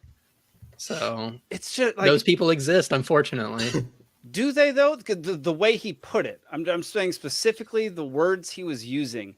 If you talk to any Democrat who says something, who like thinks about it in those terms, exactly what he just said, I feel like they're going to disagree with his statements there too. Like, maybe. I think you would he's be probably surprised talking at to the number Europeans. Oh, sorry, go ahead. I was just saying he's probably not talking to people that we would have access to. You know, like if we find a Democrat on the street, it's not the type of person that he's addressing there. Yeah. We're not supposed to see this, basically. Right. I also think that thank you very much, Elizabeth. But I would also say that unfortunately there's a growing number of Democrats that probably would not really have a problem with this statement right there, and would say that if you're overly concerned with interference into your private life, you're probably a conspiracy theorist. And they would probably say, as long as you're not interfering with our ability to do gay stuff, then interfere with everything else, and that's fine. And another thing they would say is, well, if you're not doing anything wrong, why does it matter? So yeah, okay, fine, whatever. I hate those people. Gosh, that drives me nuts. Actually, one thing I did want to talk about, this came up online on Twitter over the past couple of days, and I actually kind of did a podcast about it with the Free Georgia podcast on Tuesday. I forget who posted this, but it was a non-libertarian who wanted to learn more about libertarianism, but got so much hate from libertarians that she had to shut off comments. What are y'all's thoughts on how we should be sending out our message and like how to go about getting converts? Well, probably not like that. I mean, obviously, but because what I said in the Free Georgia podcast the other day was like, I've never heard of anybody getting converted or getting their mind changed by someone who's berating them. And I don't understand why it's such a big libertarian world thing to shit post all the time, because that's not how, like, I don't understand how that's going to get us any favors with anybody or any goodwill from anybody. I I don't know. I guess my primary question is like, what are your all's thoughts on like shit posting in that whole realm of Twitter and the internet? So I will never criticize anyone who's in the process of questioning or repenting of their previous errors. If you are moving in the right direction, that is absolutely the wrong time to start making fun of you. That's the time to embrace you with open arms. If you are, remaining in your blatant error of being a war hawk or being a statist, if you're going to use shit posting, that's who you should target it at. People who are just so far gone that it's not even possible to convince them. The only thing that you can do is convince everybody of the absurdity of their arguments and hope to win converts by displaying their absurdity to observers. You should not ever shitpost somebody that you might convince, because that's not going to work. I definitely agree. And I think it even better if those people are like politicians or journalists or like not just a regular person off the street. But yes, what I concluded was if it's somebody in politics or somebody in a pretty big position of power or anybody in the media who's acting like an authority on whatever topic they're talking about. Okay. It's just interesting to get other people's opinions on this because I don't really care for shit posting all that much. This situation reminds me just a little bit of a few years ago. It was Mark Duplass and Ben Shapiro. Do you guys remember this? No. I don't remember all the details, but basically Mark Duplass, who's an actor, he's been in a bunch of stuff if people don't know. But I guess he paid Ben Shapiro a visit because he was working on some type of movie or show that had to do with gun control and gun rights and stuff. And so he said that basically he didn't know much about, the conservative, in favor of the Second Amendment opinion and that side of things. And he basically, just wanted to learn more about that. And I guess, some of his like rinky-dink Hollywood friends found out that, he was visiting the enemy, right? And so then he was basically forced to come out and repent and, apologize to everyone that he even had a conversation with a man who was conservative and basically had to just like run away with his tail between his legs because the community, gave him so much crap. So now to hear a similar situation, but libertarians are on the side of giving people crap for having an open mind. That really sucks to hear because, the whole I don't know if people haven't noticed, but there's not a lot of yellow states on electoral maps these days.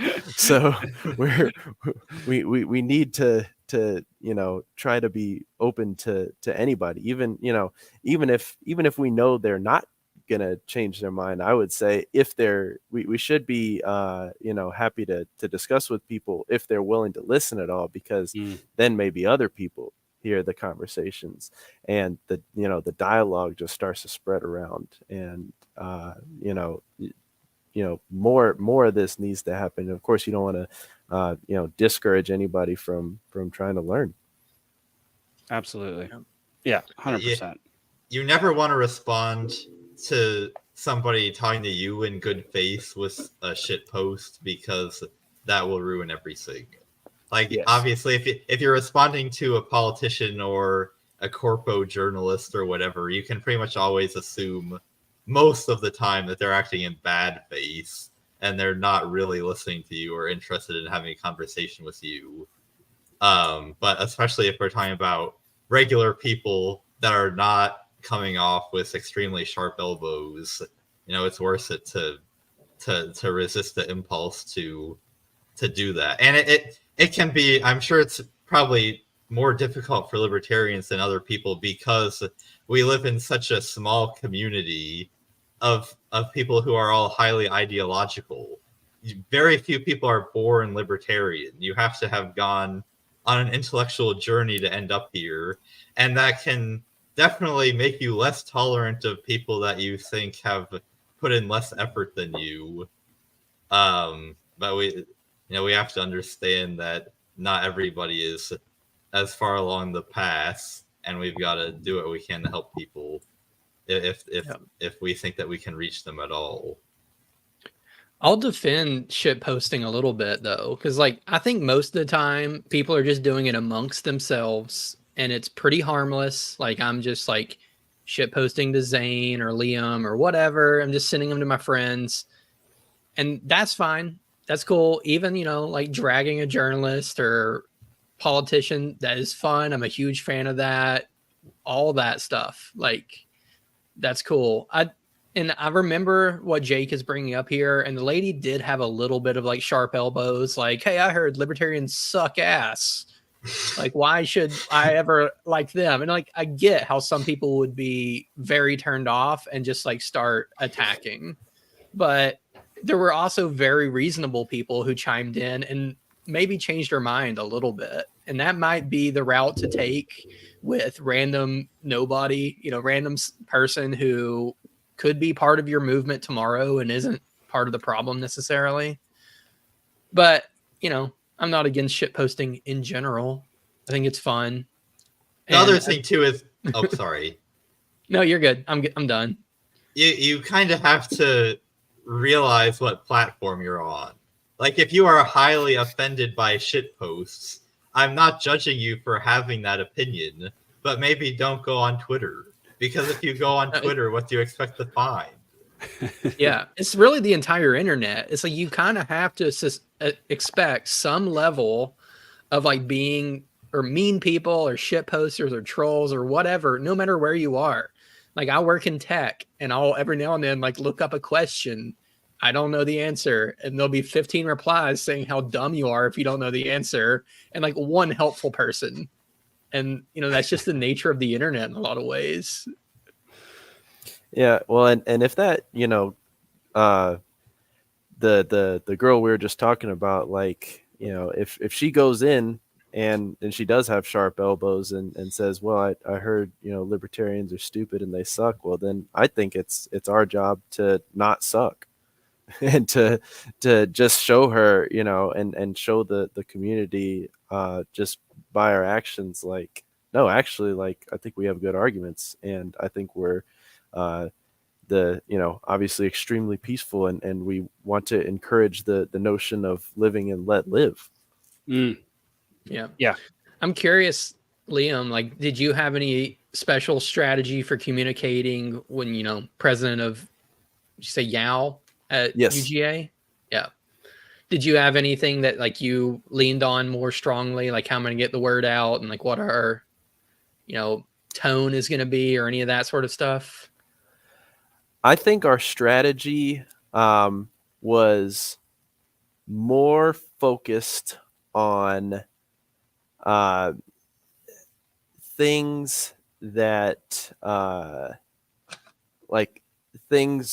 I guess topics where we align more with like the liberal and the Democrat way of thinking, more so than the topics where we align more conservative, just because of like, where we are. We're on a college campus, right? So we expect, even though it's like in the South, like we still expect, more than half of those people to identify as Democrats or as liberals. And so we tried to raise more of those issues when we would, do some tabling, try to convert new people. But also, like, with that said, a lot of times we would have more frequent like interactions and discussions with some of like the conservative clubs. Like, we had some interaction with like Turning Point, for example. But we tried to make it some of this stuff a game, and like we had a giant free speech ball at one point. Everybody write whatever you want on this gigantic 7-foot tall beach ball. Yeah, and that's so easy too. Like, if you're on college campus, you should be doing that because buy a giant ball on Amazon, buy like 10 Sharpies, and you got an event. Yep. Speaking of us interacting with Turning Point, it was a real Libertarian achievement unlocked moment for me one time that I went to a Turning Point meeting where the theme of the meeting was, is taxation theft? So it's like, all right, well, I definitely have to go to that. And so I was there when it was my turn to talk. I said my piece about how it obviously is theft. And then one of the other people there were like, well, if you really believe that, how about you move to Somalia? And I was like, I thought this was just a Libertarian meme about what people say to us. I didn't know that people actually said this. Oh, yeah. So, the roads thing is true, too.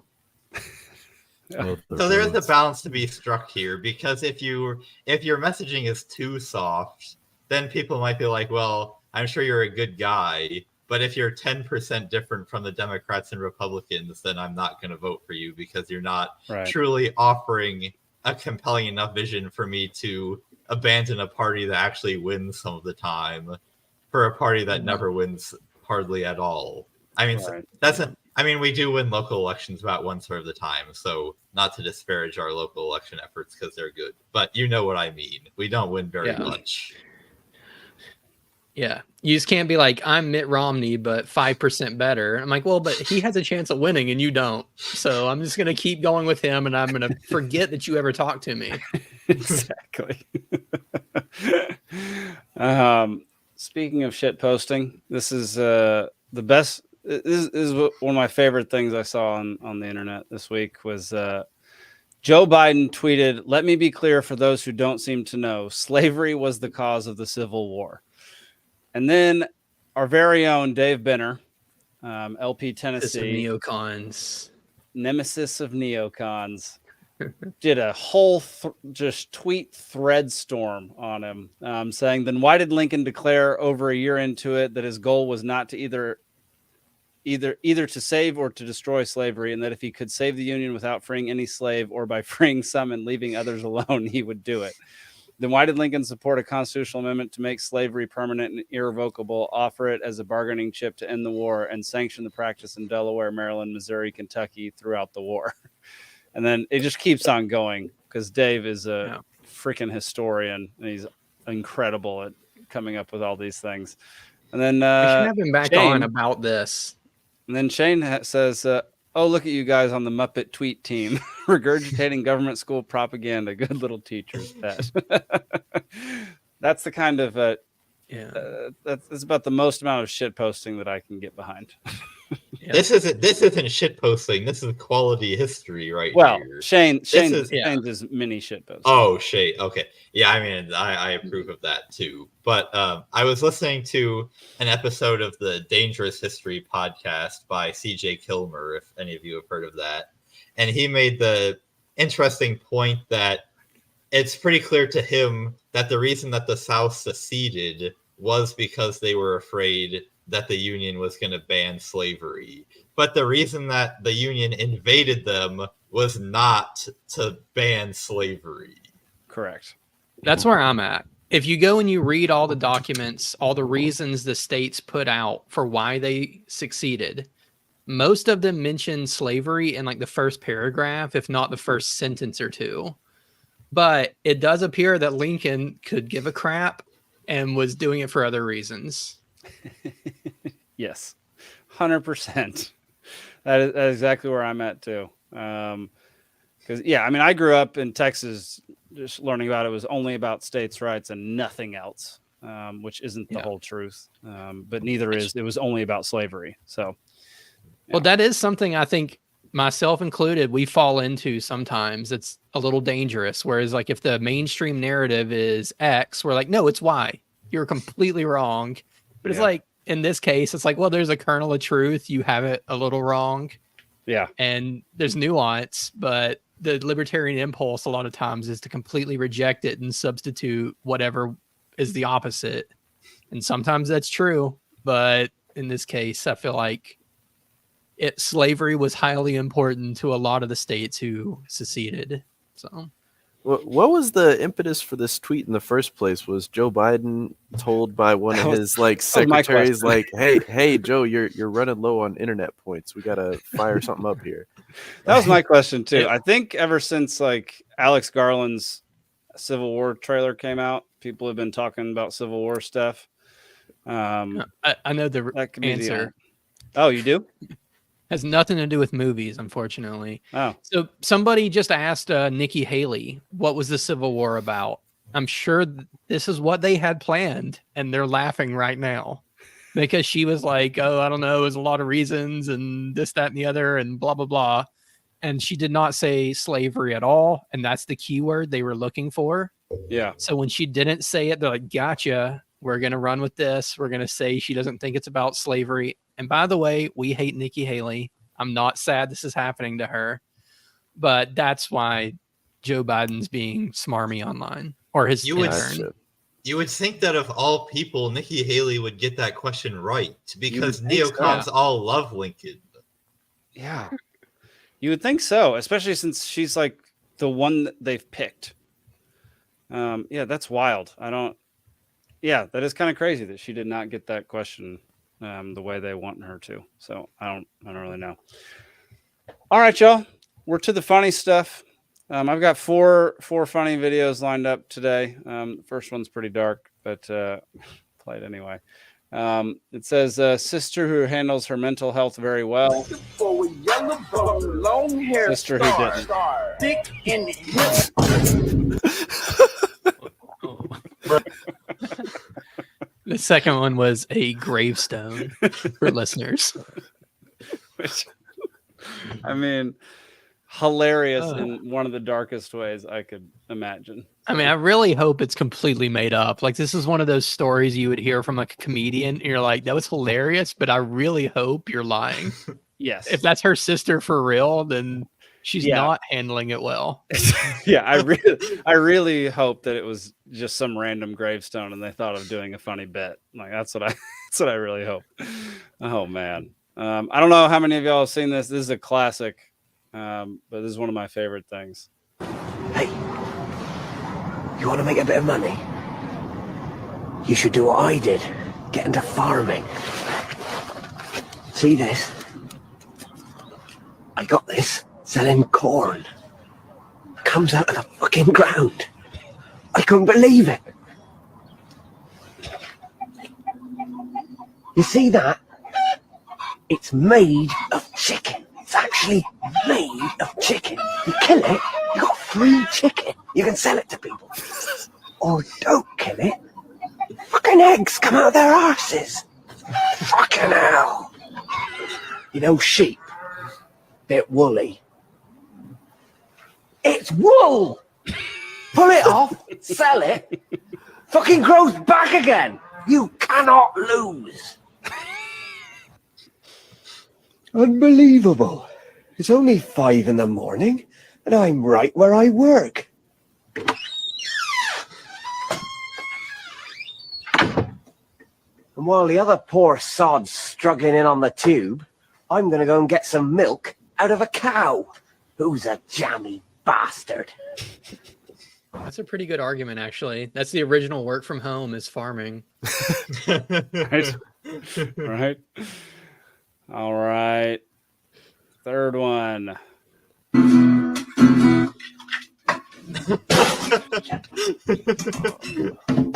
No, just wait. The dog. Oh, no.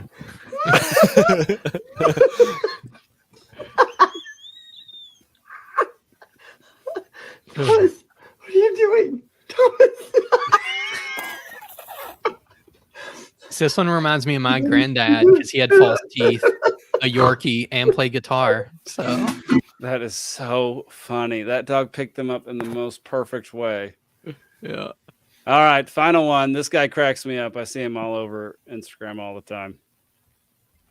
TVs and movies made me think were going to be commonplace, but they never really happen. Number one is food fights. I thought at this point in my life I would have hucked a plate of mashed potatoes at someone's face, but nay. In TV shows, it seems so fun. One kid stands up and yells, "Food fight," and everyone else gets the game plan. We're all in it together. Yes, it's a waste of food, and everyone involved is not thinking about the kid with the peanut allergy, but it does seem like a good time nonetheless. Next time I'm at Panera Bread, I'll try and get something going, but it seems like a high-risk, low-reward scenario. Number two, we have two fellas crossing the street holding a piece of glass.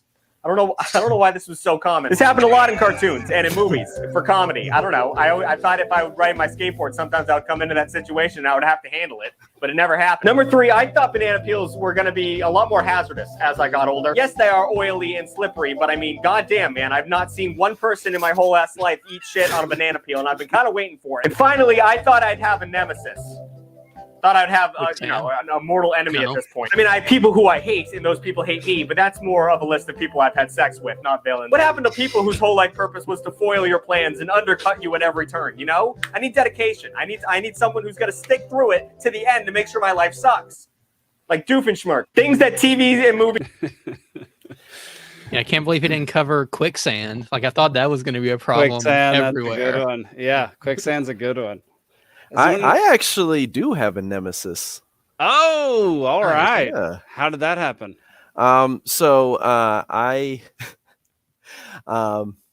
fell asleep at one of the bars here in my town. I was just very drunk and very tired, and it was a really busy night, but just sitting at a table and just happened to fall asleep.